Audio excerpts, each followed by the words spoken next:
Governor Whittles, I appreciate your time. Now I'm joined by Mac Maharaj, the former Transport Minister under the late President Nelson Mandela. Mr. Maharaj, thanks for your time this afternoon. Under certain circumstances that we speak, but talk to us about some of your memories around Dr. Ginwala. Thank you very much, Hugo. While we mourn the passing of Comrade Frene Ginwala, I think it is also time for us to shout from the rooftops of the gallant and formidable figure that she was. She was a journalist. She had been foreign editor of Africa South. She was the editor of Spearhead in Tanzania. And at the behest of the Tanzanian government, she later became the managing editor of The Standard. She was an activist.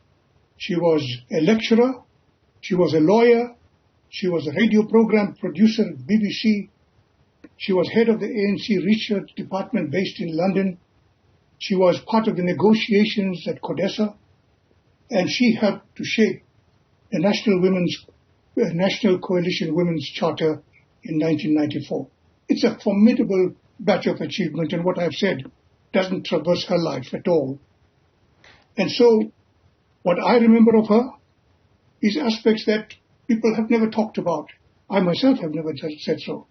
She also provided us with the full detailed maps of the Mobil refinery in Durban, which I then handed over to Special Operations. And those maps had been, diagrams had been obtained from a member of her family. So Frene is not only involved in her own right, her sister Koshed was involved, so were the children from Koshed, the boys, Cyrus, Zav, Swab. In one way or the other, they all contributed both in the struggle against apartheid and during the era of democracy. The part that we know best is how well she performed as the first speaker for 2 terms. She helped to shape that office, and she brought with it a sense of dignity that our parliament deserved as a democratic institution. Unfortunately, that dignity is not always maintained today, but Frene had helped to shape the institutions, to shape how it worked. She brought into that work the details that comes from a lawyer. She brought also into that work the need to have a sense of humor. So Frene was an all-round figure, a woman who stood her place in the patriarchy of leaders of our movement, and she held her place as a leading proponent for women's rights. Once she became speaker, her horizons now extended beyond the reach of friends that she had created internationally, and she devoted her time to spreading the word and entrenching democracy and social justice.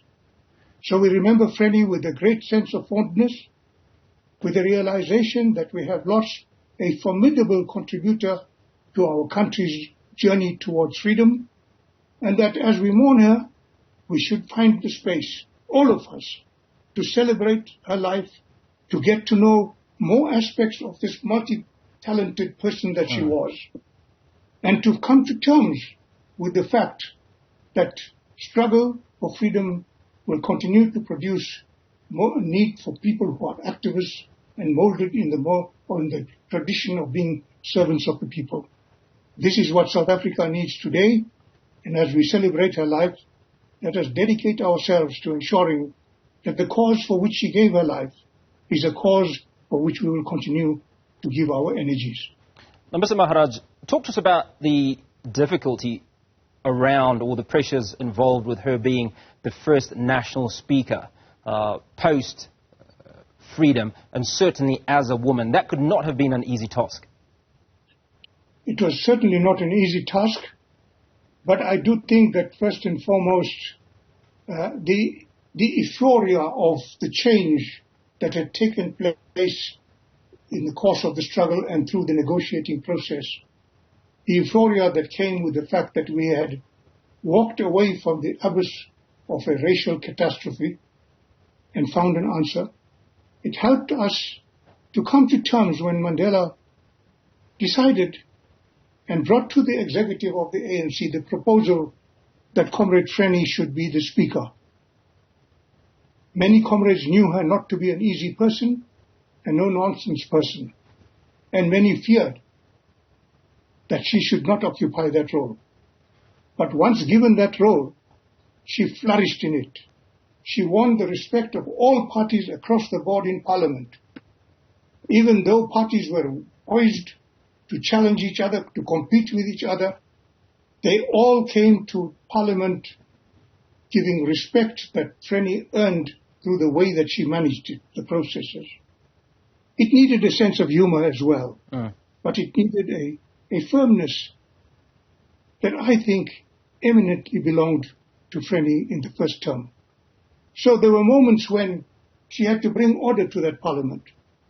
And Mandela was the first to challenge us when we tended to become rowdy, when we tended to be late.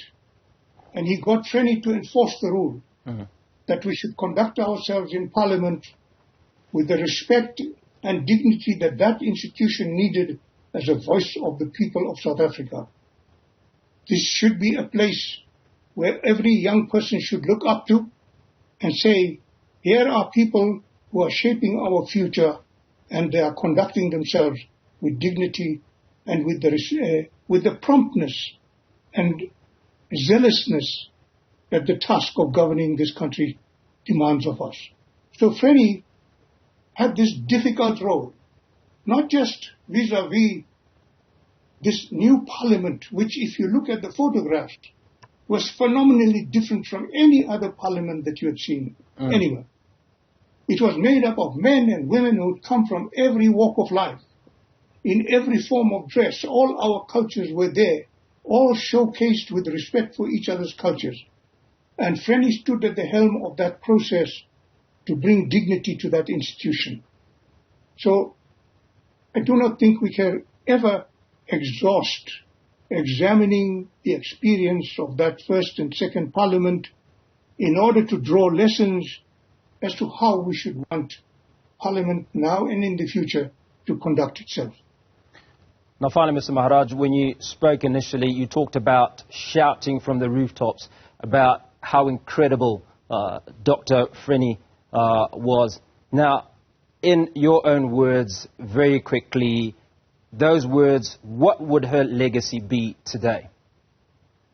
Her legacy would be one of activism, one of being a servant to the people, one of being a disciplined member of the ANC, not because she slavishly followed it, but because she believed it was the right body, and she knew that in order to make it the right body, she had to play her part.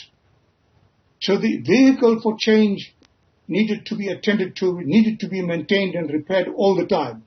And Frene was a servant of the people who understood that the ANC was a voice of the people, an instrument of the people, and above all, a servant of the people.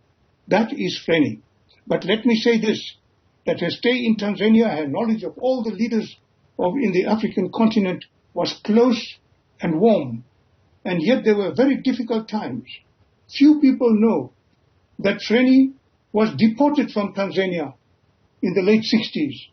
And later on, that deportation order was revoked by President Nyerere, and she was recalled to Tanzania. And then she was asked to take over and establish and be the managing editor of Tanzania's major English language paper, The Standard. Again, she was kicked out. And again, she built those relationships. So her life was not a life of a bed of roses. It was a difficult life, and she stuck to the cause of freedom and justice because she knew that all those difficulties that she was facing compare very little when compared with the difficulties that the people were facing on the ground under apartheid. Mr. Maharaj, appreciate your time this afternoon. Mac Maharaj, the former Transport Minister under the late President Nelson Mandela.